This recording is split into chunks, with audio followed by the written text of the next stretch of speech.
Good morning. We are officially losing light in Alaska at approximately 6 minutes or over every day. I know. Thank you. For some people, this is very traumatic. For me, I couldn't be happier. I'm like, bring on October, because I thrive in the darkness up here, which is wonderful. So, and thinking about that, it led me to what I'm calling my darkness conundrum. Here's my darkness conundrum. Over here, we have safety and comfort. When I was little, in the house that I grew up in, there was a front hall closet, and it was kind of narrow, and when you opened it, it just looked like coats were hanging. But when I would go in under the coats, there was a step up, and then behind the coats was this tiny stained glass window. And I would hang out in there during thunderstorms because that was the only place I wasn't scared. And I would just sit in there like Joan of Arc, staring at my little stained glass window in the back of the closet and feel safe and comforted and enclosed. I also love winter on the couch with a big blanket around me and a cup of hot cocoa and a good book, and I'm just hunkered down. So that's safety, comfort, wonderful. Other side of the darkness conundrum is spookiness, unsureness. I'm afraid of the dark. If the lights went out in this room right now, you would see me being very unministerial. Where's God? I would freak out because it's unseen and it's a mystery that's not so good for me and a little creepy. And so I have this darkness conundrum going on, except that darkness itself in general is not a bad thing because a lot of productive work happens in the dark. Seeds grow. They have to. They need dark. They go in the underground and they thrive there. We rest if we work days. When I worked in nights in Boise, it was a whole different experience, but most of us work days, and so nighttime we rest. Animals hibernate in the dark. It's good. And the best part of winter and darkness in Alaska is I have this glow-in-the-dark Nalgene water bottle next to my bed. And so at night, when all the lights go off, I have this beautiful green glow next to my bed. And there's also transformation that takes place. Good morning. There's transformation that takes place in the dark. You know, we've talked about this before. The caterpillar becomes the butterfly, and it needs that time in the darkness. If we help it by poking light, we ruin the entire process. A couple of my own songs came to mind. I didn't realize I wrote so much about dark, but it came to mind in one of my songs, The Big Reveal. The first line of the chorus is, "Take me from the darkness into the light, from the unreal into the real." Big R. And it's this idea of we go from darkness to truth. So there's a good side, there's a dark side. Everybody's got it. We all know about that. And this beautiful quote from J.R.R. Tolkien, he said, "You can only come to the morning through the shadows." And I was like, all right, you can only come to the morning through the shadows. And of course, that led me right to Debbie Ford, who wrote the brilliant book, Dark Side of the Light Chasers. And she left us this year. It's been a tough year for people leaving the planet, I just got to say. But her work, her shadow work, was really enlightening. I fought with that book when I first read it. I'm like, I don't like it. And then I'd pick it up and read another chapter. She's lying. And then I would look at it again. And she talks about how, we all have shadow sides. We all have darkness that we may or may not want people to see. And everyone's got it. And so then it's the exploration of what darkness do we have in common with someone that we might call a bad person. And her, of course, in the book, she said, the first example everyone brings up is, well, I don't have anything in common with Hitler. And it's like, he's like the universal example of the other. Except that she points out that we do have things in common with people like Hitler. The man had a passion. He had a dream. He had a goal. It was somewhat sick and twisted. However, it was his, and he went for it. So we do have that in us. We do have the ability to step on people to get where we're going. We don't always do it, because most of us in this room anyway are awake enough to go, yeah, I don't want to do that. But we have this capacity to face ourselves in the mirror that is the other. And we may not necessarily want to be that person. And it can be scary, and it can be a journey to healing. When we do see it and go, okay, where am I in there? Wow. And so it can happen within ourselves, and it can happen with others. A couple examples. One example of in ourselves, there was a doctor that I knew in New York City who was horrible. Worst doctor ever. No compassion. Cold. Very distant. He was working with people dealing with mental illness and depression, and he would say things like, get off the pity pot. Snap out of it. What's wrong with you? Get over it. We're talking about people hospitalized for depression. He's saying this to. It's just terrible. And a couple years later, I found out from somebody that because of the stress of his internship and becoming a doctor, he had an emotional breakdown. And he ended up in a psych unit. Welcome to your shadow. And he then became one of the most compassionate, sensitive, understanding, empathic psychiatrists that my friend had ever... She said, you wouldn't recognize him. He's this big softy. And it took him getting to that place of, oh, I can't believe I said those things. It was an awakening. And then, of course, the way we see the shadow in others and can transform moments is the hero of the day right now, this woman, Antoinette Tuff from Atlanta. God bless her. She totally changed the game. She changed the game. It's not a good guy with a gun stops a bad guy with a gun. It's a good woman with God stops a bad guy with a gun, because she doesn't see him as a bad guy. She sees him as somebody who needs prayer, as somebody who needs to be seen. She kept saying, I see you. And she talked about how her pastor had been talking to her recently about anchoring in spirit in these moments. And so she anchored in spirit. And she looked at this young man, and she did not see what we see in that horrible photograph they keep showing us. She saw this young man in trouble. And what did she do? She started sharing her shadow side with him. Sharing about her marriage ending, sharing about the grief that she felt about losing this man, the only man she had known since she was 13, married for 33 years, about being left with a child with disabilities and how stressful that was and how hard it is sometimes. And she looked at him and said, you are not here today to die. And she got this man to put the guns down, take a drink of water, and lay on the floor. It's phenomenal. There's an interview with her on Yahoo. There's also the 24-minute 911 call that you can actually listen to and hear her managing the situation. And then when they asked her, well, do you feel like a hero? She said, it wasn't me doing that. I give it all to God. It's amazing. So sharing her shadow, she exposed light to his shadow, and it was gone. It's powerful. It's powerful. Meister Eckhart says, truly, it is in darkness that one finds the light. So when we are in sorrow, then this light is nearest to all of us. When we are in sorrow, this light is nearest to all of us. So from the shadow thinking and research, I then went to this other place of darkness, which is, of course, sadness and isolation and depression. Many of life's moments can easily slam us into the darkness. It happens. We experience disappointment. Bam. We experience a loss. Mary Murray Shelton, in her magnificent book, Guidance from the Darkness, wrote, she defined loss as the generic word we use to describe the brokenness of having no choice but to surrender something we want to hold on to. Let me try that again.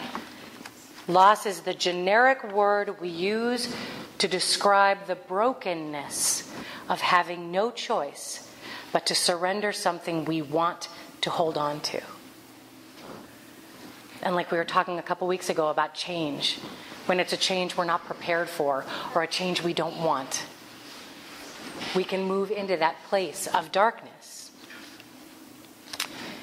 This past week, I experienced a revelation that knocked me off my center.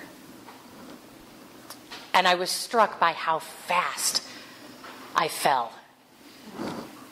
And it was like falling down a well, but there were no rock knobs sticking out to grab onto. It was just slick, wet wall.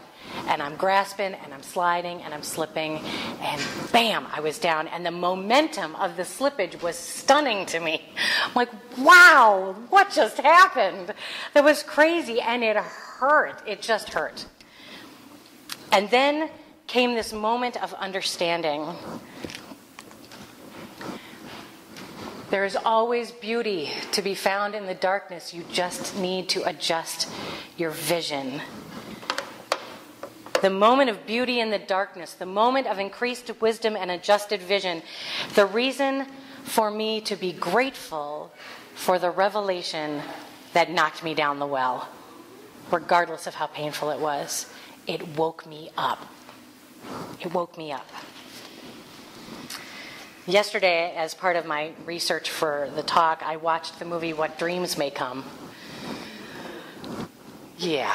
So for those of you who've seen it, I'm hearing that. And many things came from that movie, but the most striking in relation to the slippage was what's true in our minds is true.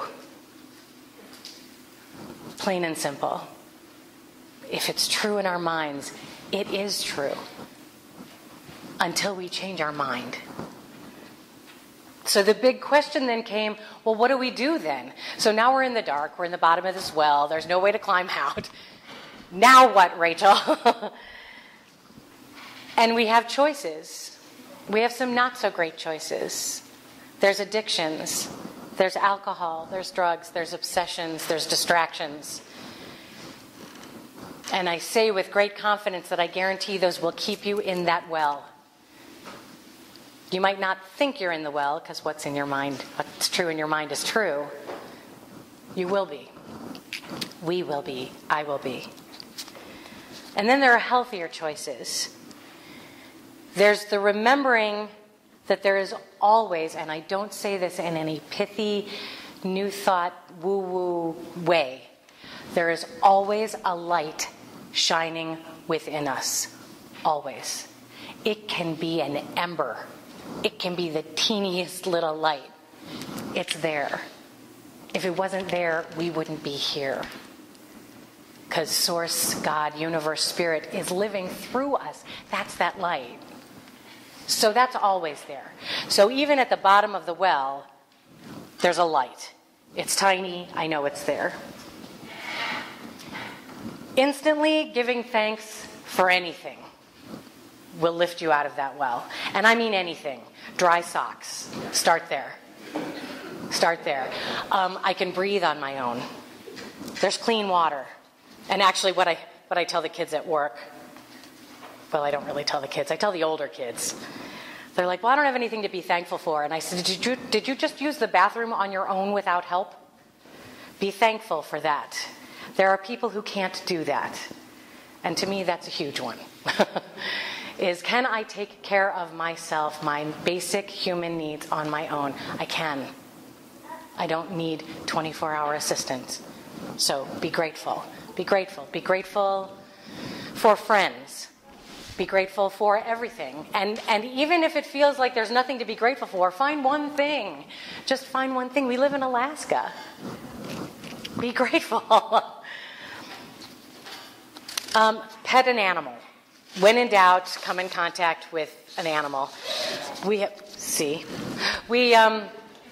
That was an affirmation. That was a hallelujah.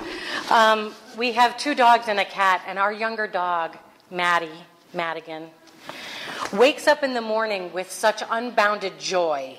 She's my greatest teacher. It's like, you know how not we all, you know how I wake up, it's like, okay.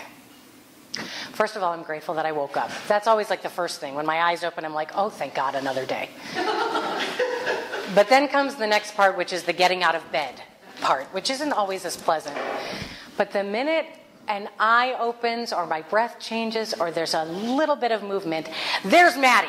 Oh my God, you woke up. Oh my God, I'm so excited. It's a new day. It's a new day. We woke up. I'm going to have lunch or breakfast. I'm going to run around. I'm going to go outside and pee. I can hardly wait. This is so cool. This is so cool. Oh my God. And you're awake now. So now we're both awake. Yay. And every day, the dog is 4 years old. Every day. There are mornings where I'm like, okay, you just jumped on my kidney. Please don't do that. But she is so thrilled that she woke up that I look at her and I go, okay, all right, I'm going to model my life after Maddie. Try not to drive everyone insane. And then there's sacred spiritual practices we can do. We can pray, we can read, we can journal. Meditation, yes, and this disclaimer, if meditation takes you deeper into the darkness, do something different. Go for a walking meditation. Sit outside in meditation. If being in the silence, which it used to be for me, used to be very scary for me, and it would make it worse. Because in the silence, then I could hear things I didn't want to hear. So if doing that, then find an alternative meditation.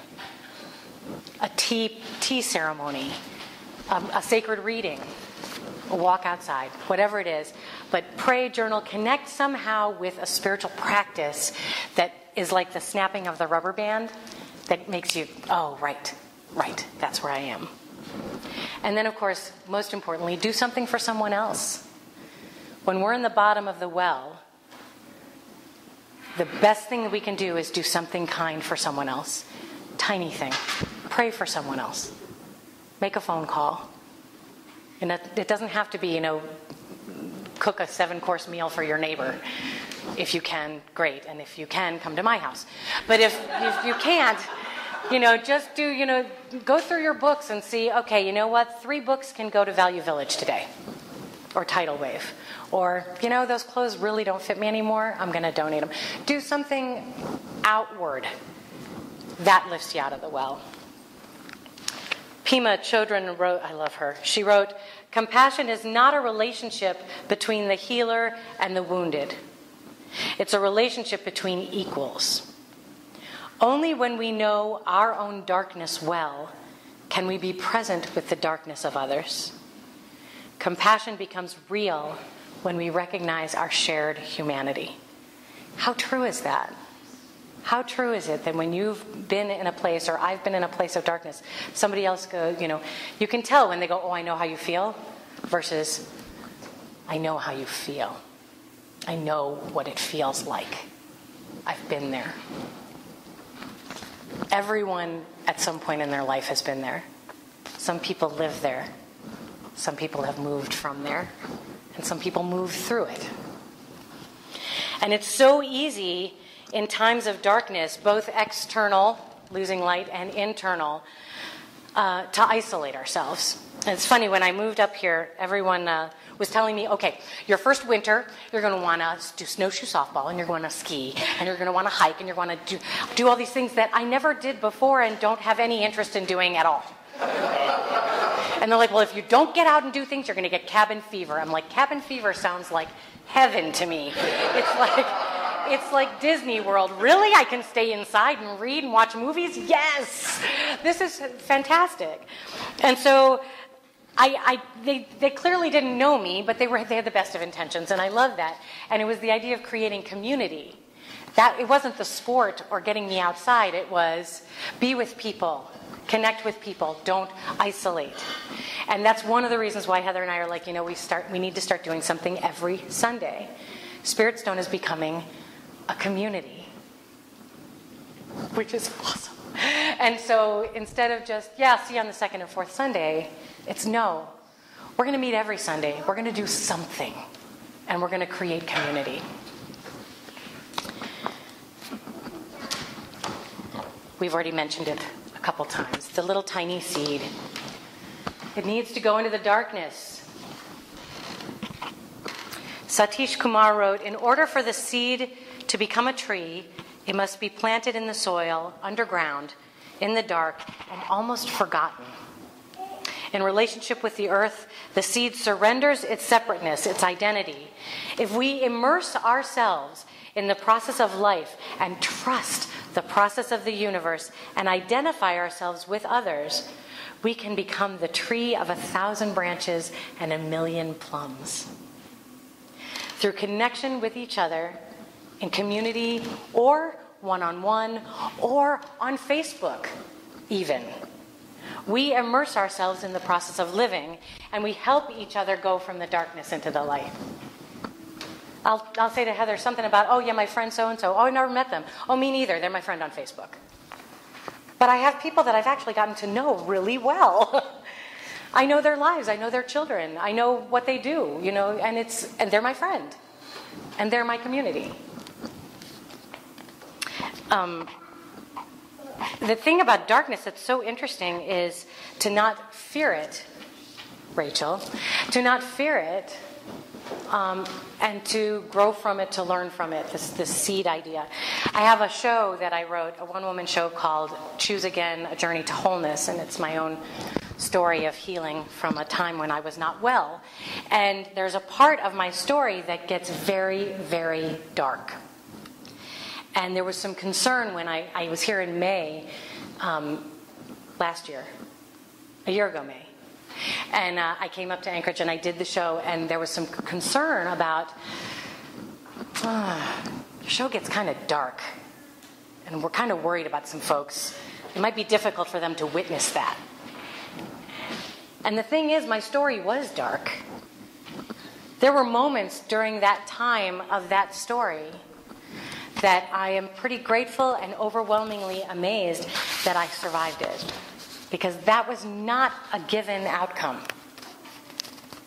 That was not something I could assume was going to be true. And so in telling the story, yeah, we go dark. Because I'm telling it now.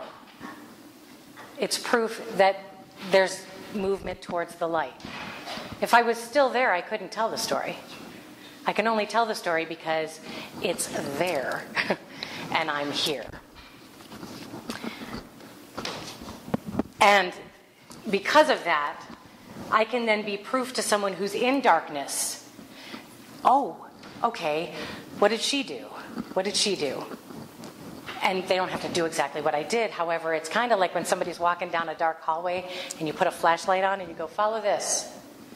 And they may not walk it the same way as you do, but they're going to follow that light. They're going to follow that light.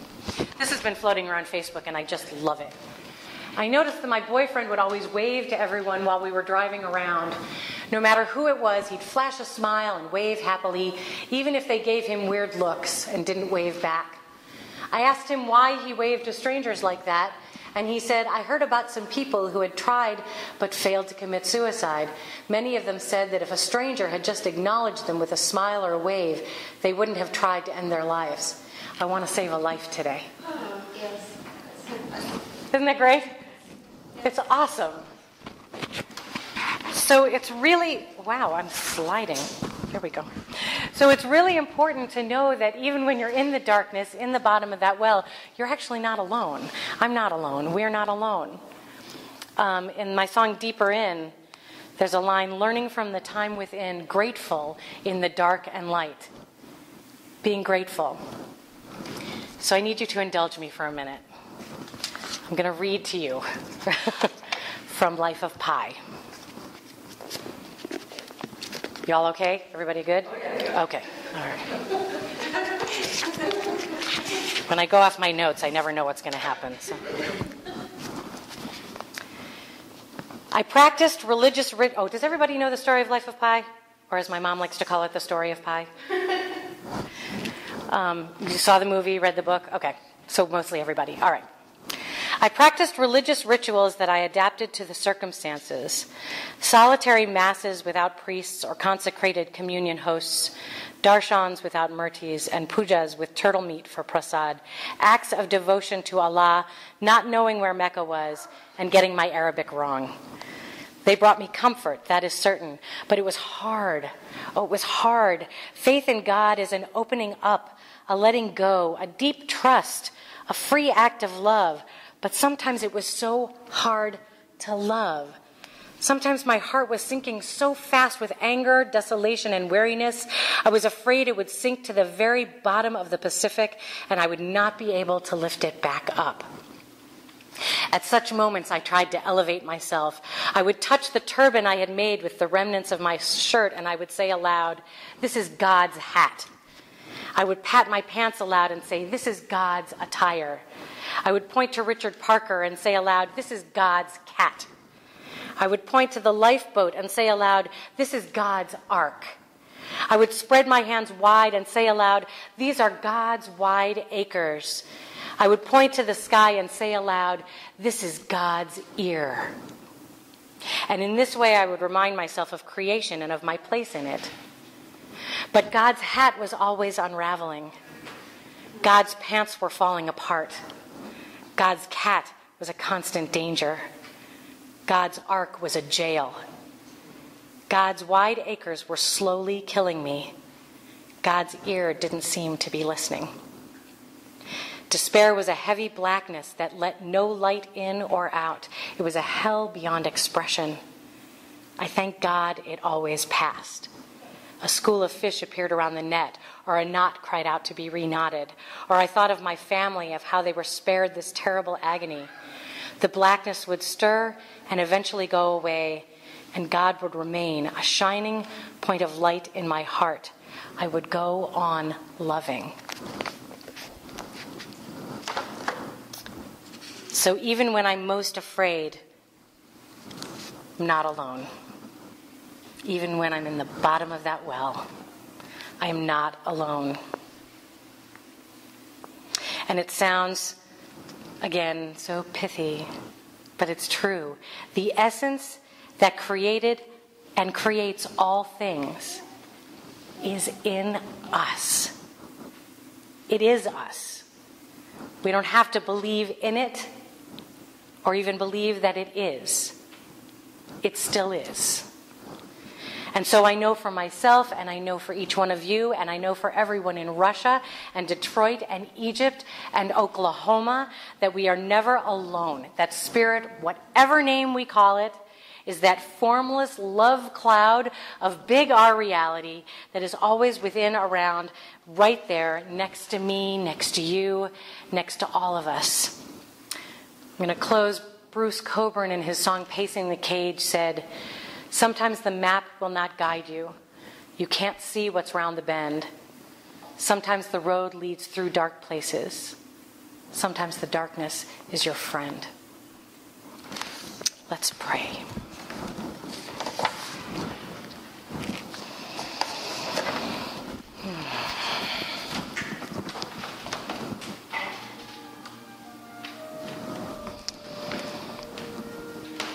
Going to that place of truth, that place of knowing, that place of all peaceful silence and good and connection. I like to call it the hot tub of God, where I get in and immerse myself, and my body doesn't know the difference of being in water or in air, and it's the same thing with being in God. I don't know the difference when I'm in God or not in God. I'm just always in God. Immersed in it, breathing it, living it, and allowing it to live through me by getting out of the way. Knowing this and holding this space for myself and each person here, I know that God is working us. God is working us. We are being called to be larger, stronger, more expanded, more open, more willing, more ready, more wise than ever before. The world calls out to us and says, "Yes, now. Please, now."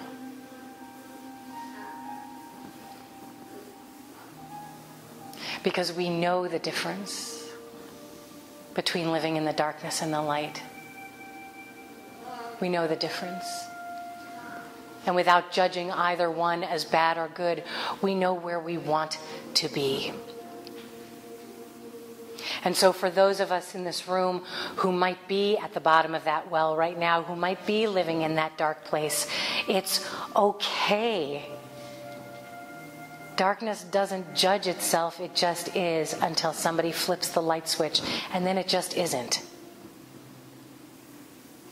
It's neither good or bad.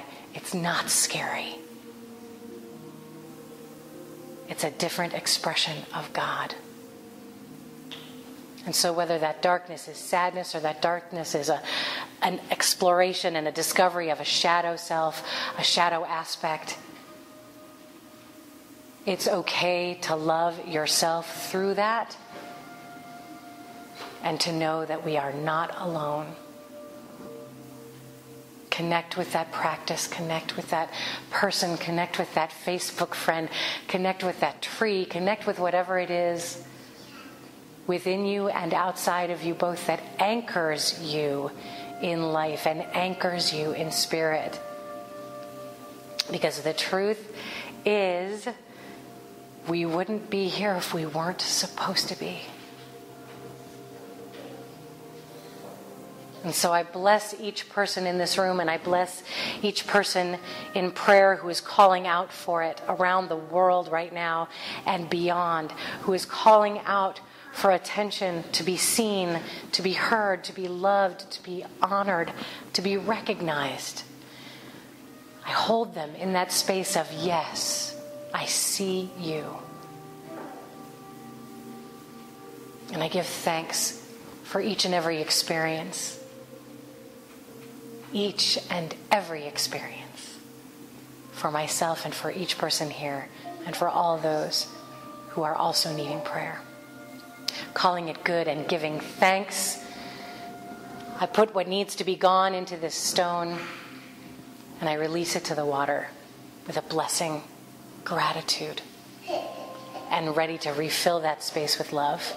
And so it is. Amen. Ashe. Amen.